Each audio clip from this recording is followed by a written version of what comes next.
এখন ধরেন রাজনীতি বাংলাদেশে আমরা ৫৬ বছর হলো আমাদের মুক্তিযুদ্ধের। হুম এর মধ্যে জামাত ইসলাম একবার নিষিদ্ধ হয়েছে, একবার না ২ বার নিষিদ্ধ হলো। হুম তারপরে আবার তার রাজনীতিতে আবারও ফিরে আসছে। তাদের বিরুদ্ধে একটা বড় গণহত্যার অভিযোগ আছে। তারা এটা বারবার খুবই হাস্যকরভাবে এটার ডিবাঙ্ক করার চেষ্টা করে, কিন্তু এটা তো একদম ঐতিহাসিকভাবে প্রুভেন। হুম আবার ২০২৪-এ আওয়ামী লীগের বিরুদ্ধে একটা বড় গণহত্যার বিচার চলছে। হুম বড় একটা ঘটনায় ধরেন জামাত ইসলাম নিষিদ্ধ হয়েছে, আবার ফিরে আসছে। আওয়ামী লীগও নিষিদ্ধের প্রশ্ন চলে আসছে। হুম এখন একই দায়ে আমরা শুধু আওয়ামী লীগকে নিষিদ্ধ করতে পারবো, জামাতকে কি পারবো না তাহলে? আমি এটাকে দেখি মানে নদীর পানির ফ্লো নিয়ন্ত্রণ করার মতো। ওয়াটার ইঞ্জিনিয়ারিং বলে একটা কথা আছে, জানেন তো? তো ওয়াটার ইঞ্জিনিয়ারিংটা হলো যে আপনি স্রোত কিভাবে নিয়ন্ত্রণ করবেন। আপনার যদি আপনি যদি নদীর স্রোতটাকে নদীতেই রাখতে চান, তাহলে পার্টিকুলার জায়গায় আপনাকে ব্যারিকেড দিতে হয়। হ্যাঁ, তো বাংলাদেশের ৫ তারিখের পরে যে রাজনৈতিক যে গতি প্রবাহ পথ, সেটা হলো পলিটিক্যাল ইঞ্জিনিয়ারিংয়ের সাথে আপনাকে তুলনা করতে হবে। তো পলিটিক্যাল ইঞ্জিনিয়ারিংটা কি? সেটা হলো আপনি আম, একদম একটা ধেয়ে আসা মানুষের যে পলিটিক্যাল বোধ তৈরি হয়েছে। আমার গ্রামে আমার যে মানুষটাকে আমি কোনোদিন রাজনীতি নিয়ে কথা বলতে দেখিনি, সেও এখন রাজনৈতিক রিল দেখে। আমার মা জিজ্ঞাসা করে, আচ্ছা এইটা যে হইল, ওরা কেন এটা পারতেছে না, কিংবা এটা কি হবে। তার মতো একজন সারা জীবন রাজনীতি বিমুখ মানুষ এখনো রাজনীতি। তো এটাকে আপনাকে দেখতে হবে ওই পানির ফোর্সের মতো। পলিটিক্যাল এডুকেশনের ফোর্স তৈরি হয়েছে। সো এই ফোর্সের মধ্যে সেই ফোর্সটাকে নিজেদের পক্ষে নেওয়ার জন্য নানা রকম অ্যাপারেটাস জন্ম হয়েছে।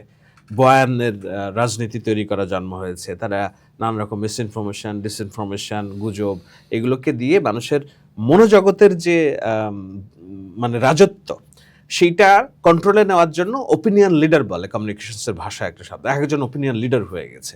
সো আমি একজন ওপিনিয়ন লিডার মনে করি। কি, মানুষের কে আমি ওপিনিয়ন দেই যে এইটাই হওয়া উচিত, এইটা হওয়া উচিত না। কারোর ভালো লাগলে সে নেয়, কেউ ভালো না লাগলে নেয় না। তো যেটা বলছিলাম যে ওয়াটার ইঞ্জিনিয়ারিং এর যখন বাঁধ তৈরি করা হয় পানির গতিকে নিয়ন্ত্রণ করার জন্য, মানুষের ভিতরে যে রাজনৈতিক সচেতনতা তৈরি হয়েছে, সেটার জন্য পলিটিক্যাল ইঞ্জিনিয়ারিং হয়েছে বাংলাদেশে। হ্যাঁ, গত ২ বছরে হয়েছে। আমি বলবো না যে বিএনপি খুব পারদর্শী পলিটিক্যাল ইঞ্জিনিয়ারিংয়ে, বরঞ্চ কিছুটা নেইভ আমি বলবো। ২০০১ থেকে ২০০৬ দেখলে বোঝা যায় না না আমি না আমি সামলাইতে পারে না না আমি ওইদিকে যাচ্ছিই না। কনসেন্ট ম্যানুফ্যাকচার যেভাবে করতে হয় সেটা সে তো খুব ভালো মেকানিজম না পারে না। না সো আমি ওইদিকে পিছলে আমি যাচ্ছি না। কিন্তু ৫ তারিখের পরে তো এটা একটা নতুন রাজনীতি, নতুন সিচুয়েশন, যে সিচুয়েশনে বাংলাদেশকে নিয়ন্ত্রণ করা সবচেয়ে ঐতিহাসিক পুরনো দলটা নাই হয়ে গেছে, আপরুটেড হয়ে গেছে। এই আপরুটেড হওয়াটাও তো একটা ভ্যাকুয়াম পলিটিক্সের জন্য। আপনি এই ভ্যাকুয়ামে কিভাবে পলিটিক্সটাকে আপনি পলিটিক্যাল ইঞ্জিনিয়ারিং করে আপনার নিয়ন্ত্রণে রাখবেন কিংবা দেশকে রক্ষা করবেন, সেটা তো একটা ভাবনার বিষয়, তাই না? সেই ভাবনার জায়গায় আপনি একটা ব্যারিকেড দিয়েছেন। কি? সেটা হলো যে আওয়ামী লীগের রাজনীতি, যারা ফ্যাসিস্ট ছিল, মাফিয়ার রাজনীতি করেছে, তাদেরকে আপনি আটকায় ফেলছেন। You have no rights in political process right now. তুমি দেশের নাগরিক, তুমি ভোট দিবা, তুমি রাষ্ট্র পরিচালনায় অংশ নিবা, ব্যবসা বাণিজ্য করবা, বাট আপাতত তোমার যে রাজনীতি, মাফিয়ার রাজনীতি, এটা আর থাকছে না। তো এই পলিটিক্যাল ইঞ্জিনিয়ারিং এ পানিতে কি হয়? পানি যদি প্রবল স্রোতের মাঝখানে আপনি এখানে বাদ দেন, তাহলে পানি এখানে বাধাটা পেয়ে কি এদিকে যাচ্ছে না? যাচ্ছে তো। তো পলিটিক্যাল ইঞ্জিনিয়ারিং আপনি লেফট পলিটিক্সকে আপনি বাদ দিয়ে ফেলছেন। বাদ দেওয়ার কারণে যে মানুষের ব্যাপক রাজনৈতিক সচেতনতা, সেটা এই ফোর্সে বাধা পেয়ে আপনার এই ডান দিকের যত স্থাপনা আছে এগুলো বিলীন করে ফেলছে। আপনার ফসলি ক্ষেত, মুক্তিযুদ্ধ, আপনার খাল বিল নদী নালার পানি, আপনার বাউলদের অধিকার, আপনার নারীর অধিকার, এগুলোকে মাজার আপনাকে এই এই এই বাধাগ্রস্ত হয়ে লেফট রাজনীতির ফ্লোটা বাধাগ্রস্ত হয়ে রাইটে ভাসিয়ে ফেলছে।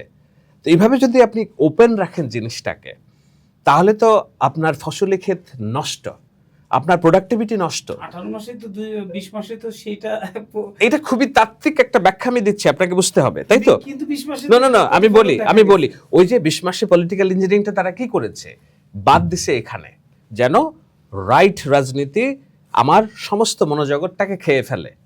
কারণ তারা বিশ্বাস করে বাংলাদেশ রাষ্ট্রের মূল যেটা হলো সেটা হলো এইটার রুহুটা অর্থাৎ ধড় ইসলামিক। সো ইসলাম আমার ধড়ের কাছে, রুহুর কাছে আমার এই রাষ্ট্রের মালিকানা ফিরিয়ে দিতে হবে। তো সেজন্য তারা এই দিকে বাদ দিয়ে ফেলছে, ওই যে পলিটিক্যাল ইঞ্জিনিয়ারিং করে।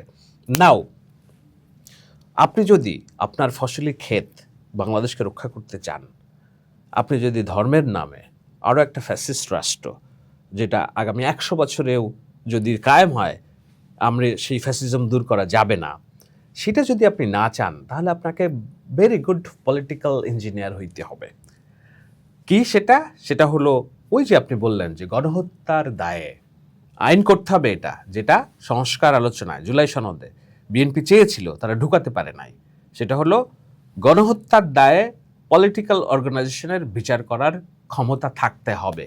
জামায়াত এটা সিঙ্গেল মোস্ট বাধা দিছে, কারণ তারা জানে গণহত্যার দায়ে যদি পলিটিক্যাল পার্টির বিচার হয়, নিষিদ্ধ করার ক্ষমতা থাকে, তা আওয়ামী লীগের সাথে সাথে তারাও নিষিদ্ধ হয়ে যাবে। এইটা তো আমি শেষ করি। আইনগতভাবে আওয়ামী লীগকে নিষিদ্ধ করা সহজ হতো। আমি বলছি যেটা তো হয় নাই, যেটা না হয়ে রাষ্ট্রপতির নির্বাহী আদেশে হয়েছে, সেখানেই তো বিএনপি বলেছে যে না, এটা হইতে পারে না এভাবে। যাই হোক, ওটা ভিন্ন বিতর্ক। সো এখন যদি এনসিপির রাজনীতিকে আপনার দাঁড় করতে হয় এবং বাংলাদেশ রাষ্ট্রকে মধ্যপন্থায় রাখতে হয়, রাষ্ট্র নদীটাকে যদি বাঁচাইতে চান আপনি, তাহলে আপনি যদি বাদিকে যে বাদ দিচ্ছেন, আপনাকে ডান দিকেও একই বাদ দিতে হবে। এই ডান দিকের বাদ হলো জামায়াতে ইসলাম এবং বাংলাদেশের যে মানে অ্যান্টি বাংলাদেশ ফোর্স যেগুলো আছে, তাদেরকে যে কোনোভাবে হোক আপনাকে নিয়ন্ত্রণে রাখতে হবে, অথবা আওয়ামী লীগের মতো কোনো একটা জায়গায় আপনাকে তাদেরকে বার্তা দিতে হবে। That's the future. যদি আপনি রাষ্ট্র টেকাতে চান, যদি আপনি নদী সচল রাখতে চান, যদি আপনার ফসলি ক্ষেত নষ্ট না করতে চান, আর যদি আপনি ডান দিকে বাঁধ দিতে নাই পারেন, তাহলে আপনার বাদিকে বাঁধ রাখার কোনো যৌক্তিকতা নাই। It would be absolute disaster for the nation. It would be absolute একটা একপাক্ষিক রাষ্ট্র হবে, যেটা আপাতত 2 বছর, 5 বছর, 10 বছরে হয়তো আপনি এর বিপদ টের পাবেন না, কিন্তু বিপদ যখন আসবে তখন আর সেখান থেকে উঠে দাঁড়ানোর কোনো শক্তি থাকবে না আপনার। হ্যাঁ, যেভাবে আপটুডেট হয়েছে আওয়ামী লীগ, মানে আওয়ামী লীগ তো 16 বছর একই কাজ করছে আর কি। এক্স্যাক্টলি। মানে সেইটা যদি ভাইস ভার্সা, মানে আমি মেক নো মিস্টেক, আমি কিন্তু বলছি না যে আওয়ামী লীগকে নিষিদ্ধ করা খুব খারাপ হচ্ছে, কিংবা আওয়ামী লীগের নিষিদ্ধ তুলে নিতে হবে, এটা কোনো রাজনীতি না। That's simple minds explanation.